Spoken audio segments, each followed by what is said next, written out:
हमारे हनुमान जय श्री कृष्ण। 8 बज गए हैं। एक नए विचार के साथ मिलते हैं। आज मैं आपसे बात करूंगा विवेक की।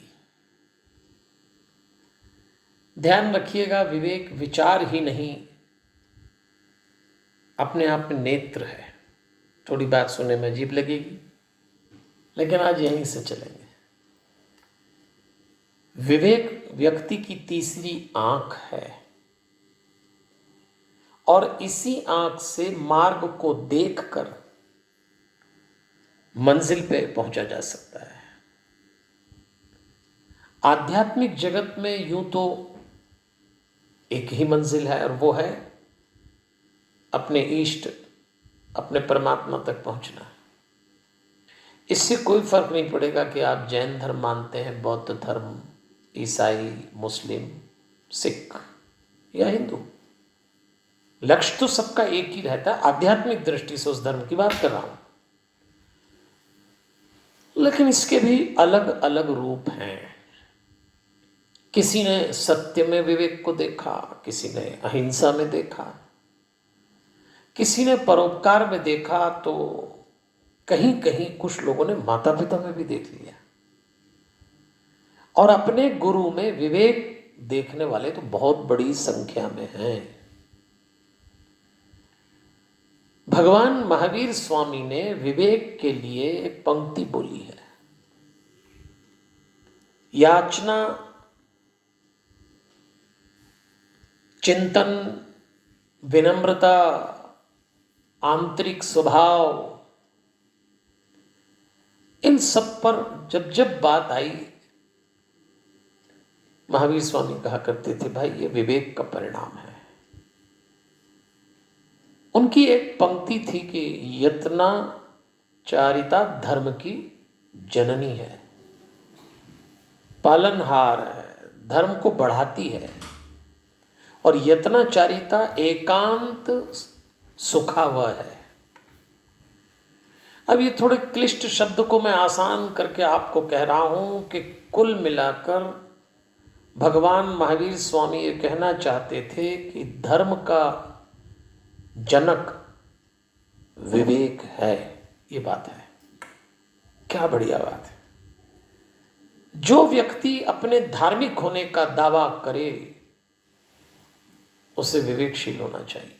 तो धर्म का जनक महावीर स्वामी की दृष्टि में विवेक है, और धर्म की मां अहिंसा है। लगातार हम लोग अहिंसा पर अलग अलग दृष्टि से अपनी जिंदगी में चिंतन करते आ रहे हैं, और जब बारीकी से देखते हैं तो अहिंसा के नाम पर ही सर्वाधिक हिंसा हो रही है। अहिंसा को कुछ लोगों ने डरपोक वृत्ति मान लिया।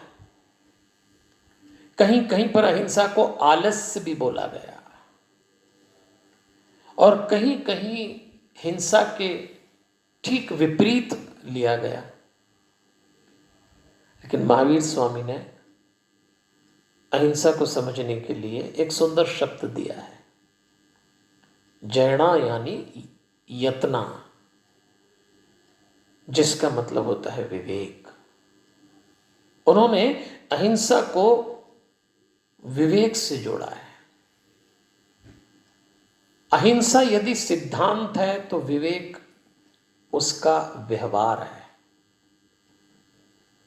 और विवेक को यदि मार्ग माना जाए तो अहिंसा मंजिल होगी।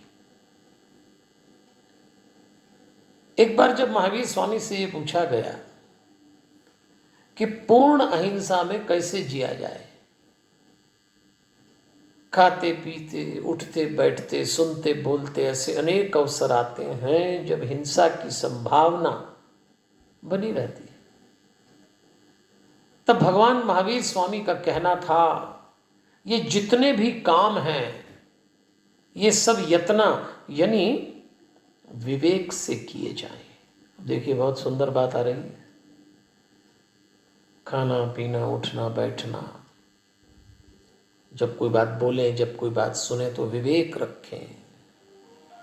यदि विवेक है तो जो हम अपने लिए चाहते हैं वही हम दूसरों के लिए भी चाहेंगे, और जो अपने लिए नहीं चाहेंगे हम, वो दूसरों के लिए नहीं चाहा जाए। आपको लगता है मुझसे कोई जोर से न बोले, मुझे अच्छा नहीं लगता, तो आप दूसरों से जोर से मत बोलिए। आपको लगता है आपके साथ काम करने वाले लोग सत्य बोले, तो आप भी पहले सत्य बोले। अपन लोगों का कार्यक्रम क्या रहता है कि अपना अपना ही चलेगा, दूसरों को निपटाते चलो, तो फिर विवेक कहाँ से आएगा? ये तो भयंकर अविवेक है। इसलिए समझिए, विवेक को हंस दृष्टि भी माना गया है। जैसे दूध और पानी हंस के द्वारा अलग अलग कर दिया जाता है, वैसे ही विवेक है, यह हंस दृष्टि है। तो कुल मिलाकर विवेक एक समझ का नाम है जो हमें कंफ्यूजन से दूर करती है, और कब कितना क्या किया जाए इसकी अक्ल देती है। बिना विवेक के किसी भी धर्म में उतरेंगे तो जो धार्मिक सूत्र होंगे ना उस धर्म के, वो आपके किसी काम नहीं आएंगे, बावले के बावले रह जाएंगे आप।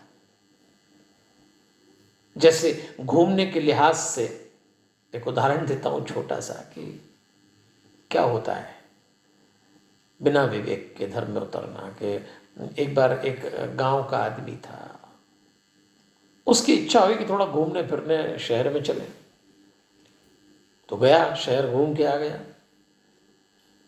और जब अपने गांव लौटा तो गांव वालों ने, उसके जो मिलने जुलने वाले थे, उन्होंने पूछा कि शहर कैसा लगा?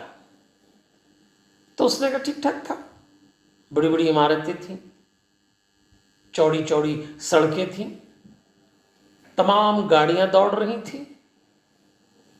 लेकिन भैया, अपन तो गांव वाले हैं, तो एक बात बोलता हूं, शहर के लोग बड़े बेईमान होते हैं। तो गांव वालों ने पूछा, अच्छा ऐसा क्या हुआ कि तुमको उनको बेईमान कहना पड़ रहा है? तो उसने बताया कि भैया मैंने आल्पिनो का एक डिब्बा खरीदा शहर से, और उस पर लिखा था पूरी 500 आल्पिन है, लेकिन मैंने गिनी तो 499 निकली। अब ये है विवेक। उस गांव वाले की तरह हम भी आल्पिन गिन रहे हैं। अरे भाई, उस जगह अपनी समय अपनी बुद्धि लगाओ, लेकिन फालतू कामों में लगाते, इसने ये नहीं किया, उसने वो नहीं किया, अपने ठिकाने नहीं पड़ रहे, दूसरों का ऑडिट हो रहा है। 500 आल्पिन लिखे हुए डिब्बे को गिनने वाला क्या कहलाएगा? आप ऐसे मत बन जाइएगा, विवेक का प्रयोग करिए। ठीक है, फिर मिलेंगे नए विचार के साथ। हमारे हनुमान, जय श्री कृष्ण।